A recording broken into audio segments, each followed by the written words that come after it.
Hello বন্ধুরা, কেমন আছো তোমরা সবাই? নিশ্চয়ই খুব ভালো আছো। আজকে আমি আবার তোমাদের সাথে উপস্থিত হয়েছি। আমি ডক্টর চঞ্চল মাইতি। তোমাদের আজ অষ্টম শ্রেণীর বিজ্ঞান ও পরিবেশ বিষয় থেকে তোমাদের একটি বিশেষ বিষয় পড়াবো, যে বিষয়টি সরাসরি আমাদের পরিবেশের সাথে সম্পর্কিত। এবং আজকে আমরা জানব যে অর্গানিক ফার্মিং কি বা কেন করব। তো এই তোমাদের শেখার আগে বেশ কিছু ছবি দেখিয়ে দিই। এই ছবিগুলো একটু দেখো তো, কেমন দেখতে পাচ্ছ তোমরা? এই ধরো, তোমাদের এখানে একটা ছবি দেওয়া হয়েছে, দুটো ছবি পাশাপাশি আছে। আর একটা ছবি দেখো, এখানেও দুটো পাশাপাশি ছবি আছে। এবারে বলো যে বেগুন এবং এই যে লাউ, সেই লাউয়ের যে দুটি করে ছবি দেখালাম, কোনটা তোমরা কিনবে? তো এখান থেকে তোমরা নিশ্চয়ই প্রত্যেকে বলবে যে হ্যাঁ, ভালোটাই কিনবো, ভালো বেগুন বা ভালো লাউ এই দুটোই কিনবো। তো তোমরা একটু ভেবে বলো যে আমরা যে বাজার থেকে শাকসবজি কিনি বা যে ফল কিনি, তো সেইগুলো যখন খুব ভালো, বেশ বড় হয়, খুব ভালো হয়, পোকা ছাড়া হয়, সেইগুলোই আমরা কিনি। তো এই ভালো ফলন পেতে বা পুষ্ট ফলন পেতে আমরা জমিতে কি দিয়ে থাকি বা চাষিরা কি দিয়ে থাকেন? কিংবা ধরো পোকা লেগে যাচ্ছে বা কোনো পচে যাচ্ছে কোনো জায়গা, তাহলে সেখানে আমরা কি দিয়ে থাকি? তো তোমরা নিশ্চয়ই দেখেছো যে কি কি দেওয়া হয়। তো আমরা এরপরে একটা ভিডিও দেখে নিই।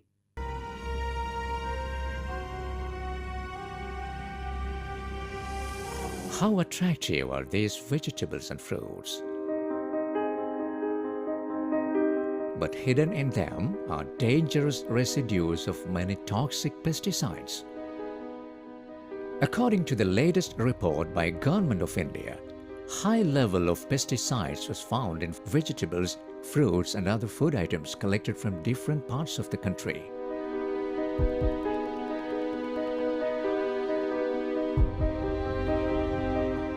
Another shocking fact is that out of 234 pesticides used in India, 24 has been classified as carcinogenic by US Environmental Protection Agency. তোমরা ভিডিওটা দেখে কি বুঝতে পারলে?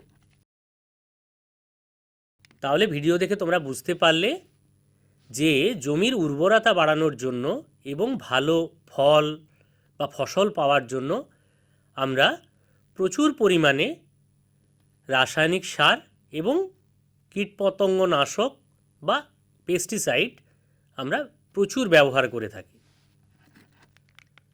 তো এখন এই যে বিষয়গুলো বা এই যে বাজারজাত যে ফসল পাওয়ার জন্য বা বাজারের যে রাসায়নিক পদার্থগুলো যে পাওয়া যায়, যেটাকে আমরা বলছি ইনঅর্গানিক পেস্টিসাইড বা ইনঅর্গানিক ফার্টিলাইজার, সেইগুলো যে ব্যবহার হয় সেগুলো সব ল্যাবরেটরিতে তৈরি হয়, কারখানাতে তৈরি হয় এবং আমাদের কাছে আসে।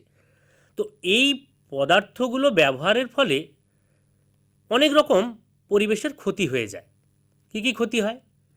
যেমন ধরো, জমির উর্বরতা হ্রাস হয়, জল ধারণ কমে যায়, মাটির যে জল ধারণ ক্ষমতা সেটা নষ্ট হয়ে যায়। শুধু তাই নয়, এই যে রাসায়নিক পদার্থগুলো ব্যবহার হয়, তখন কি হয়, মাটি এবং ফসলের, যেমন ধরো প্রজাপতি, মৌমাছি, কি কেঁচো, এই যে বন্ধু পোকারা রয়েছে বা পতঙ্গরা রয়েছে, সেই সব পতঙ্গরা মারা যায়।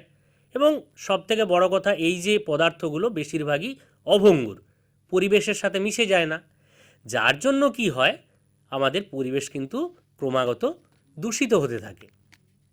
তো এই যে রাসায়নিকগুলো আছে, তোমরা শুনলে যে এইরকম প্রায় 250-250 উপরে, 234 থেকে 250 উপরে এরকম রাসায়নিক ব্যবহার করা হয়, যার মধ্যে 24টি কিন্তু কার্সিনোজেনিক বা বলতে পারি ক্যান্সার তৈরি করে। তাহলে আমাদের কি করতে হবে? ক্যান্সার তো এখন এত দ্রুত ছড়িয়ে পড়ছে এবং তার অন্যতম একটা উপায় হচ্ছে যে মানে ছড়িয়ে পড়ার অন্যতম মাধ্যম সেটা হচ্ছে যে এই খাবার।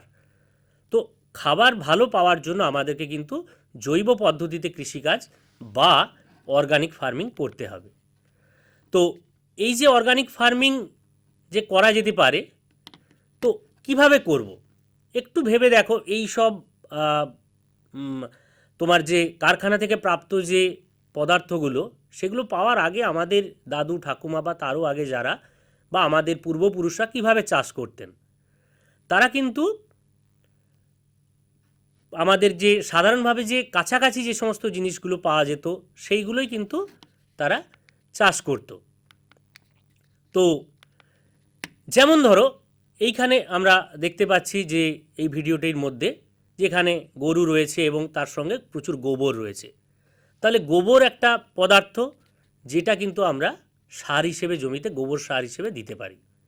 আবার যদি আমরা দেখি গোমূত্র যেটা রয়েছে সেটাকেও যদি আমরা কিছু সময় দিই, তারা ব্যাকটেরিয়ার সাহায্যে তারাও বিয়োজিত হয়ে গিয়ে একটা উৎকৃষ্ট সারে পরিণত হয়। আবার অনেক সময় গোবর এবং গোমূত্র দুটোই মিক্সড করে দেওয়া যেতে পারে।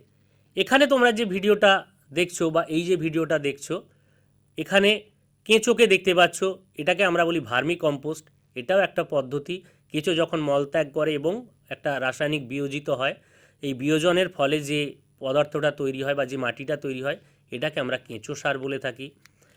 এবং আরও একটা ভিডিও তোমাদের দেখাই, এই ভিডিওটা কিন্তু আরেকটু ভালো করে লক্ষ্য করো। দেখো এখানে একটা বিশেষ পদ্ধতিতে জৈব সার তৈরি হচ্ছে। এই জৈব সার কী কী জিনিস নিয়ে তৈরি হচ্ছে ভালো করে দেখো।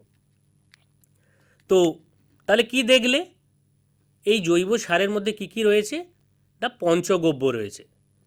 পঞ্চগব্য কি কি তাহলে দেওয়া হয়েছে এর মধ্যে? দেখো কি রয়েছে পঞ্চগব্যের মধ্যে। এক হচ্ছে দুধ, দই, ঘি, গোবর এবং গোমূত্র। এই পাঁচটা জিনিস দিয়ে কিন্তু এটা আমাদের পূর্বপুরুষরা বিভিন্ন ক্ষেত্রে ব্যবহার করেছে, এটাকেও আমরা জৈব সার হিসেবে ব্যবহার করতে পারি। এছাড়াও বিভিন্ন যে ফল বা সবজির খোসা এগুলো যে পরিত্যক্ত হয় সেগুলোকে বিয়োজিত করে আমরা তৈরি করতে পারি। এছাড়াও কী হয়, সরাসরি অণুজীবকে ব্যবহার করা যায়, যেমন ট্রাইকোডার্মা, সিউডোমোনাস, রাইজোবিয়াম, এই ধরনের যে অণুজীবেরা রয়েছে সেই অণুজীবকে আমরা সরাসরি বায়ো ফার্টিলাইজার বা জৈব সার হিসেবে ব্যবহার করতে পারি। তো তোমরা যে এতক্ষণ ধরে যে নামগুলো শুনলে, এই নামগুলো কিন্তু প্রত্যেকেই খাতায় কিন্তু লিখে নেবে এবং সেইগুলো সম্বন্ধে তোমরা ছোট ছোট করে নোট কিন্তু পরে লিখে নেবে।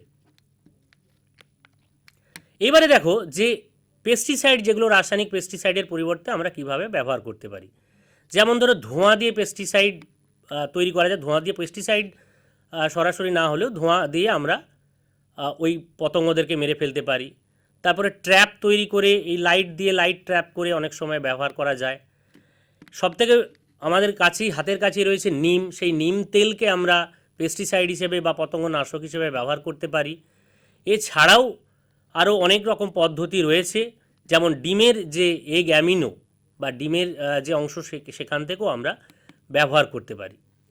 তাহলে দেখো এতক্ষণ ধরে তোমরা দেখলে যে আমাদেরকে কারখানায় প্রাপ্ত যে পদার্থ সেগুলো ব্যবহার না করেও চাষিরা আমাদের সহজলভ্য কিছু পদার্থ দিয়ে যথারীতি এই ফসল ফলাতে পারে এবং এই অর্গানিক পদ্ধতিতে আমরা ফসল ফলাতে পারি।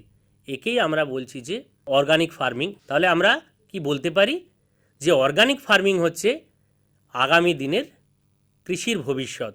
এবং এই যে বিষয়গুলো তোমরা জানলে, এই বিষয়গুলো কিন্তু তোমরা তোমার এলাকার যে চাষিরা যারা রয়েছেন তাদের মধ্যে কিন্তু এই ধারণা ছড়িয়ে দিতে হবে এবং তোমাদেরকেই হাতে হাত মিলিয়ে আগামী দিনে ভবিষ্যতে যারা চাষবাসের সঙ্গে যুক্ত হবে তাদেরকে কিন্তু এই কথাগুলো মাথায় রাখতে হবে। তাহলে মনে থাকবে তো তোমাদের, অর্গানিক ফার্মিংই হচ্ছে আগামী দিনের ভবিষ্যৎ। আমাদের সুস্থ থাকতে, আমাদের ভালো থাকতে, এছাড়া কিন্তু আমাদের আর কোনো পথ নেই। আজ এটুকুই। সকলকে অনেক ধন্যবাদ এবং শুভেচ্ছা।